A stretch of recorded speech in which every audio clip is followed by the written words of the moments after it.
Սիրելի հեռուստադիտողներ, այսօրվա մեր թեման ալկոհոլն է։ Մի երևույթ, որը մեր առօրյայի եւ մշակույթի մի մաս է կազմում, բայց շատերս չեն գիտակցում առօրյա թույլատրելի սահմանը, շատերս չեն գիտակցում ինչ նյութեր կամ ալկոհոլային խմիչքներ են օգտագործում, որոնք կարող են թունավոր լինել եւ կամ որոշակի հետևանքների բերել։ Այս եւ շատ կարեւոր հարցերի շուրջ այսօր կքննարկենք մեր հյուրի հետ։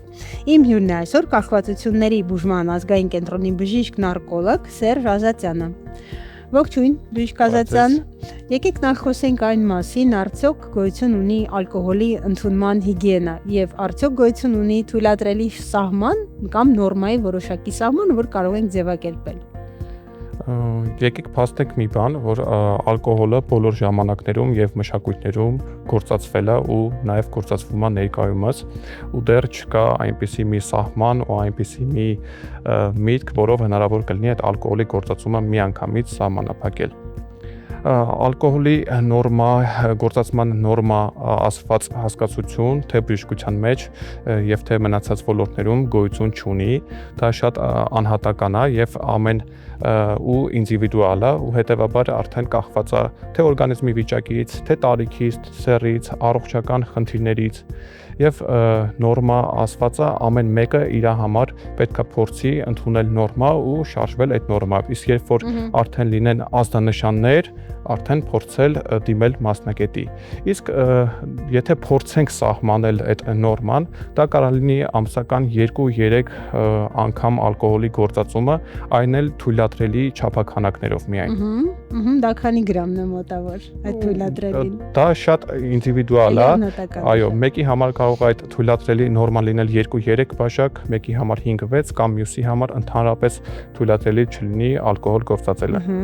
Այ տեսեք, շատերը հիմնավորում են, որ հաճախ օգտագործում են ալկոհոլ, բայց դա շատ որակյալ խմիչք է։ Հետաքրքիր է ինչ չափորոշիչներ կան հասկանալու, հաստատելու կամ համոզվելու, որ այդ խմիչքը որակյալ է եւ կարելի է նույնիսկ չափից շատ օգտագործել։ Նախ եկեք հասկանանք ինչ ենք ասում որակյալ խմիչքը, ինչն է դա։ Որակյալ խմիչքը դա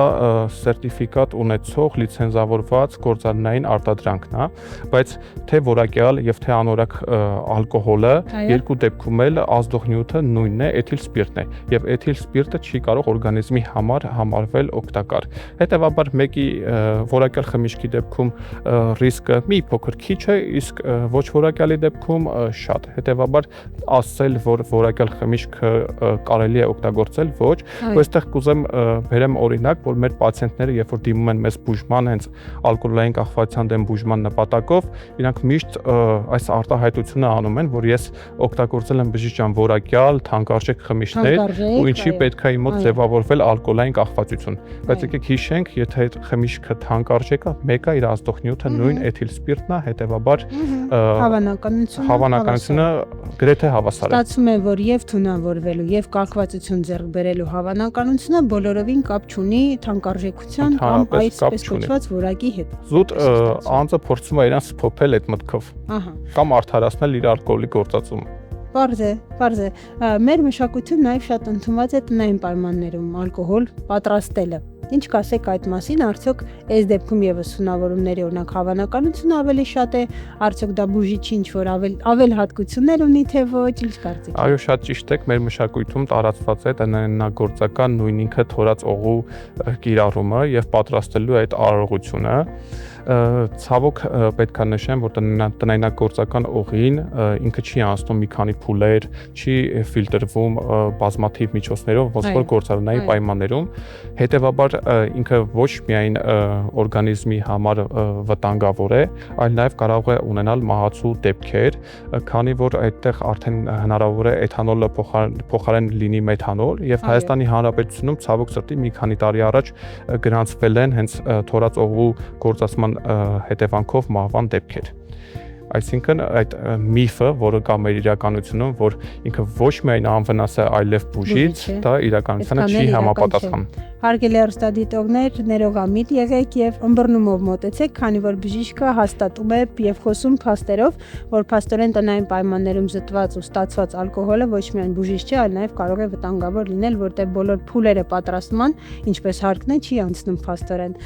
Բժիշկ Ազատյան նաեւ խնդրում եմ մեկնաբանեք, ինչ կապ ունի կամ տարբերություն արդյոք կան կարճաժամկետ եւ երկարաժամկետ հետևանքներ ալկոհոլ օգտագործելու։ Ալկոհոլի գործածման հետևանքով շատ ճիշտ հարց տվեցիք, հենց այդ կարճաժամկետ վնասների մասին խոսենք առաջինը, դա առաջին հերթին թունավորումն է օրգանիզմի ինտոքսիկացիան։ Երբ որ առաջի գործածումից կամ չափաքանակի մեծացման դեպքում հնարավոր է լինում թունավորումներ,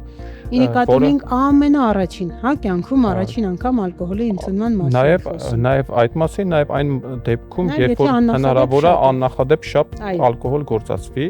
եւ այստեղ եկեք հիշենք, որ արյան մեջ ալկոհոլի քանակը 5 գրամ լիտրից ավել լինելու դեպքում արդեն կյանքի համար վտանգավոր իրավիճակ է ստեղծվում։ Իսկ նրա արդեն ու պլյուս այստեղ կարելի է նշել մի բան, որ ոչ թափ վիճակում անձը գործում է ցուցաբերում է հակասոցիալ վարքագիծ։ Դա արդեն այդ տվյալ պահի վտանգավոր գործողություններից է անձի համար։ Իսկ մեր հասարակությունում տարածված բավականին ոչ թափ վիճակում մեքենա վարելը, որը իհարկե խորհուրդ չի տրվում, բնականաբար ոչ միայն ինքը այդ ոչ թափ վիճակում մեքենա վարողը ոչ միայն իր կյանքն է վտանգի տակ դնում, այլև դիմացին։ Իսկ հեռակա վնասները ալկոհոլի գործածման հետևանքով դրանք բնականաբար օրգանիզմին հասցրած անդարձելի հետևանքներն են, ինչպես նաև կախվածության համախտանիշի առաջացման ռիսկ։ Արդյոք կան մարդիկ, ում նույնիսկ քիչ քանակով ալկոհոլը առհասարակ հակացուցված է։ Բնականաբար կան, այդ խմբերով ներկայացնենք, դրանք առաջի հերթին անչափահասներն են, բոլորին հակացուցված է ալկոհոլային խմիչքները, ինչպես նաև հղիները, սոմատիկ հիվանդություն ունեցող անձինք, ինչպես նաև նյարդահոգեբուժական խնդիր ունեցող մարդիկ։ Եվ այս խմբերի մեջ կուզենայի առանձնացնել նաև այն մարդկանց, ովքեր ունեն արդեն ձևավորված կախվածություն եւ որը ախտորոշված է, ու բոլոր այդ անձանց ալկոհոլի անգամ մեկ բաժակը հակացուցված է։ Ի նկատի ունեք այլ նյութերից կախվածություն, թե եթե նախկինում են ունեցել Նախկինում եթե ունեցել են ալկոհոլային կախվածություն եւ բուժվել են, բուժման արդյունքում գտնվում են ռեմիսիայի մեջ, իրենց ալկոհոլի գործածումը մեկ ընդմիշտ հակացուցված է անգամ 10 տարի հետո։ Անգամ 10 տարի հետո։ Որտեղ նույնիսկ քիչ քանակը կարող է պրովոկացիան, ինչպես հասկանում եմ։ Իսկ հետաքրքիր բժիշկ Ազատյան, կան արդյոք նշաններ, որ օրինակ մեր հիմա հեռուստադիտողները դիտում են եւ կարող են անմիջապես նկատել, որ սրանք ալկոհոլամոլության նախանշաններ են։ Իրենց հարազատի մոտ ընկերոջ կամ հենց իրենց մոտ, որ արդեն ինչ որ ահազանգ կա ու պետք է անհապաղ ինչ որ միջոցներ ձեռնարկել։ Տեսեք, ալկոհոլային կախվածությունը, ալկոհոլամոլությունը կոչվում է հոգեկան եւ ֆիզիկական կախվածություն ալկոհոլից։ Եվ հիմնականում ազգաբնակչությունը դիմում է բուժման, երբ որ կա արդեն ֆիզիկական կախվածություն։ Բայց այստեղ շատ կարևոր է տարբերակել նշանները հոգեկան փուլում, երբ որ կա դեպի հակում ալկոհոլը, երբ որ կան կպչուն մտքեր, գործողություններ ալկոհոլի հետ կապված, երբ որ դրվագային հարբեցողությունից, այսինքն էպիզոդիկ հարբեցողությունից անցնում ենք արդեն պարբերական հարբեցողության, եւ հենց այստեղ կա մի էլի բառակապակցություն, որ ասում է կենցաղային հարբեցողություն, որը բոլորը հիմնավորում են ամեն օր մեկ բաժակ օղի կամ գինի գործածելը, դա օգտակար է, բայց մեր բոլոր հիվանդներն էլ նշում են, որ հենց այդ ամենը սկսվել է հենց դրա արդյունքում։ Հետևաբար պետքա դա սահմանափակել ու լինի ամսվա մեջ 2-3 անգամ։ Պաստորեն բոլոր են դեպքերում, երբ որ մարդ արդեն սկսում է այդ կապվածությունը ձեռք բերել, թեկուզ եւ հոգեհուզական, թվում է թե մի քիչ կլիցքաթափվեմ, ջղայն չեմ լինի, կամ այս պահին մի քիչ տրամադրությունս կլավանա, այս նմանատիպ ինչ որ մոտեցում է պաստորեն գրանցում։ Իսկ հաջորդ դեպքում, երբ որ արդեն հոգեկան կախվածությունից ինքը անցնում է ֆիզիկական կախվածության, դա արդեն ընտանիքի անդամների, հարազատների համար միանգամայն տեսանելի է լինում, անգամ անձն է փորձում այդ ժամանակ դիմել բուժման եւ այդ դեպքում արդեն տոլերանտությունը մեծանում է ալկոհոլի նկատմամբ։ Արդեն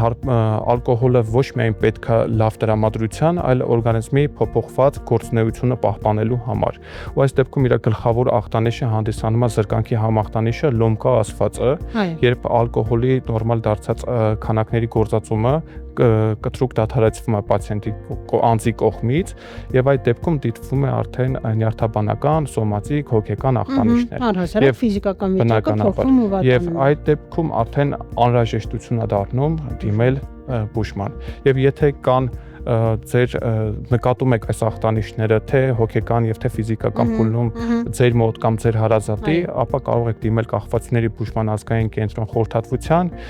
եւ անհրաժեշտության դեպքում ինչպես նաեւ բուժման։ Փաստորեն ստացվում է, որ կարող է գա մի փուլ եւ նույնիսկ մարդը ցանկություն ունի դադարեցնելու կամ հարազատների հորդորանքով, այո, կամ ինքը ցանկություն ունի, բայց օրգանիզմը այդպես արձագանքի նույնիսկ վատ ինքնազգացողություն ունենա ու էլ ավելի վատանա։ Մինչև հարցնել այդ կախվածությունները, ինչը շատ հետաքրքիր թեմա է իրականում, եթե կարելի է մեկնաբանել, խնդրեմ, ինչպես է ալկոհոլը ազդում։ Իհարկե ավելի մատչելի, պարզ լեզվով, բայց հետաքրքիր է որ օրգան համակարգերի կամ նյարդային համակարգի վրա ինչպես է ազդում, եւ մենք իրեն կարծես թե ներկայացնում ենք շատ ավելի այսպես վատ շվաքի տակ, հա, որ ինքը վատ բան է, իրականում շատերն էլ կմեկնաբանեն, որ ինչու, այդպես ավելի ինքնավստահ եմ, տրամադրությունս ավելի լավանում է, երբեմն հենց դա նույն ուրախությունը ավելի լավ պահը վայելելու համար շատ լավ միջոց է։ Ինչպես կմեկնաբանեք իր դրական թե կուզազդեցությունն արդեն համակարգի եւ բացասական, որ օրգանները կարող են նույնիսկ խաթարել։ Լավ, մի փոքր խոսենք դրականի մասին։ Սկսենք դրականից, հետո մեկնաբանենք։ Տեսեք, հիմա մենք կներկայացնենք իր դրական կողմերը, երբ որ մարդ ալկոհոլ գործածած վիճակում լինում է ավելի ինքնավստահ, ազատ, շփվող, իր բարդույթները հաղթահարում է դրա միջոցով, բայց դա լինում է միայն սկզբնական շրջանում։ Այսինքն դա ընդհանրապես կեղծ դրական նշաններ են։ Թե նկատենք, երբ մարդ նոր է սկսում ալկոհոլ գործածել եւ ժամանակի ընթացքում արդեն օրգանիզմի տոլերանտությունն էլ է բարձրանում, հետեւաբար այդ 1-2 բաժակը այդ հաճույքի զգացումը իրեն չի պատճառել։ Լավ։ Իսկ բացասական կողմերից ալկոհոլի գործածումը վնասում է մեր ամբողջ օրգան համակարգը առանց բացառությունների։ Առաջնահերթ կուզենայի այստեղ առանձնացնել կենտրոնական նյարդային համակարգի վնասումը,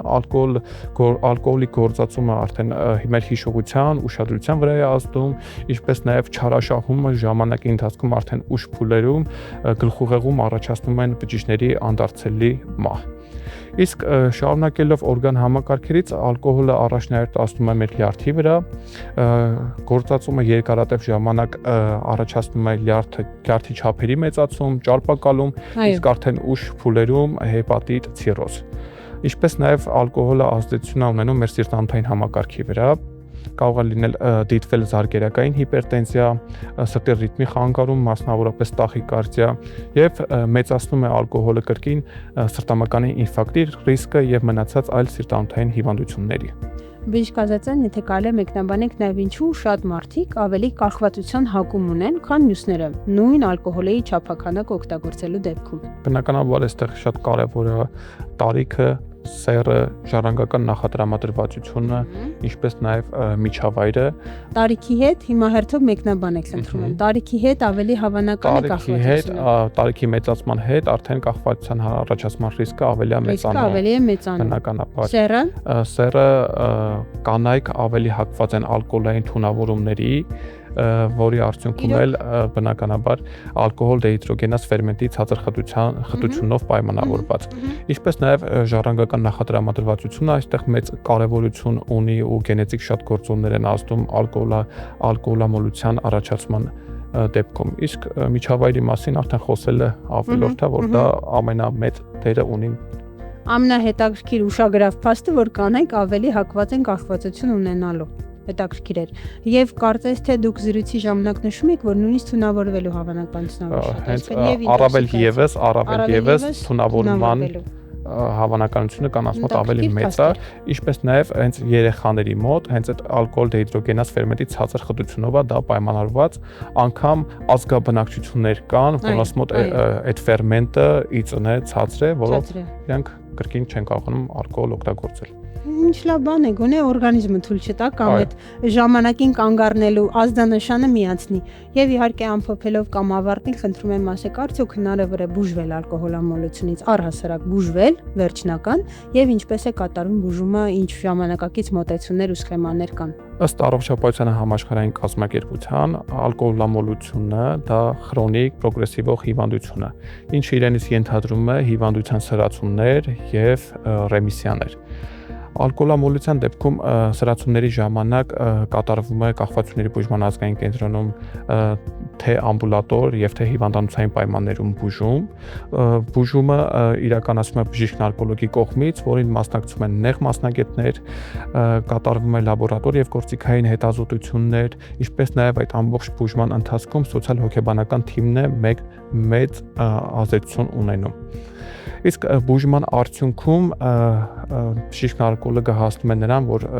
պացիենտը ռեմիսիա է ունենում, իսկ այդ ռեմիսիան շատ կարևոր է, որ վերահսկվի եւ գտնվում են նրանք արդեն դիսպանսերային հսկողության ներքո տեղամասային բժշկի կողմից։ Ալկոհոլային կախվածությունը համարվում է հաղթահարելի եւ դա պետք է հիշենք, որ դատավճիռ չէ։ Շատ կարեւոր է, որ այս դեպքում անձը ունենա քննադատություն իր վիճակի, իր սովորույթների նկատմամբ եւ դիմի բուժման, որը արդեն կհամարվի նրա բուժման ճանապարհի կեսը։ Եվ հիշենք, որ ալկոհոլը ուղղակի խմիչք չէ, դա համարվում է հոգեներգործուն նյութ եւ այն կարող է ոչ միայն լուր կերպով քանդել մեր օրգանիզմը, այլ մեր կյանքը ու ընտանիքը։ Հետևաբար պետք է ալկոհոլի գործածման չափաքանակները վերահսկել եւ երբեք չչարաշահել ալկոհոլի գործածումը։ Շնորհակալ եմ։ Կարծում եմ այսքանով էլ ամփոփենք, շատ հետաքրքիր փաստեր այսօր լսեցինք։ Հիշեցնեմ, որ զրուցում էինք ալկոհոլի մասին, խոսեցինք թույլատրելի քանակների, որոնք գոյություն չունեն իրականում, խոսեցինք վերահսկելի եւ սովորությունները վերանայելու մասին եւ իհարկե խոսեցինք այն նախանշանների կամ ախտանշանների մասին, որոնց դեպքում պետք է անհապաղ դիմել մասնագետի։ Հիշեցնեմ, որ այսօրվա իմ հյուրն էր Կանխվածությունների բուժման ազգային կենտրոնի բժիշկ-նարկոլոգ Սերժ Ազատյանը։ Շնորհակալ եմ շատ հետաքրքիր զրույցի համար, իսկ մենք տեղափոխվեցինք առաջ։